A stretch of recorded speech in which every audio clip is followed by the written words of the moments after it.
Järgmiseks vaatame menüüriba tööriistad.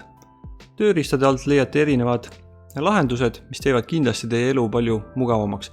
Aga täna vaatame siis 3 kõige enam populaarsemat tööriista.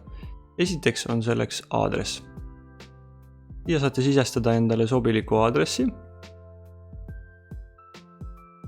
Otsitakse välja see aadress andmebaasist ja kuvatakse siis kaardi peal. Samamoodi võite siis kaardi peal teha topeltklõpsu ja vaadata, mis aadress selle konkreetse koha peal asub.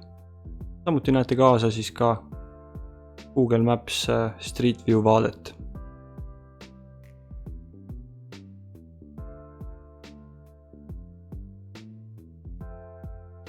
See on esimene tööriist, aga tegelikult soovitaksin kasutada pigem globaalset otsingut. Saate siia sisestada endale aadressi. Samamoodi leitakse andmebaasisse ülesse ja kuvatakse teile siis kaardil. Globaalne otsing on võib-olla sellepärast mugavama, et siia saab sisestada nii autoregistri numbri, autojuhi nime, aadressi, et kõik otsingud teostada ühes kohas. Võtame teise tööriista, milleks on siis marsruutimine. Oletame, et meil on 3 klienti, keda me soovime teenindada. Teeme lihtsalt 3 topeltklõpsu kaardil, siis klientide asukohas.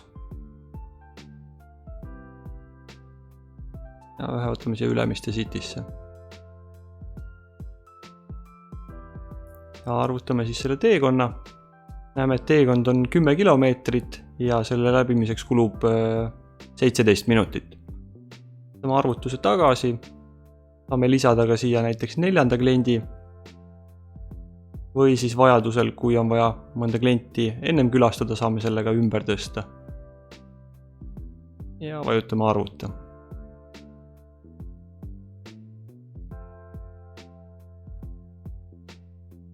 Kolmas tööriist on siis lähimad üksused. Näiteks kui te sisestate siia jälle aadressi. Ütleme näiteks tegu on siis väljakutsega, kus te tegelete näiteks torutöödega. Ja klient helistas, et tal on veeavarii. Siis antud aken näitab ära, millised on lähimad üksused sellele aadressile. Kui teil on siin näiteks 5 või 10 masinat, näitab iga masina juures ära siis mitme kilomeetri kaugusel tema on siis sellest väljakutse kliendist. Meeldivat kasutamist!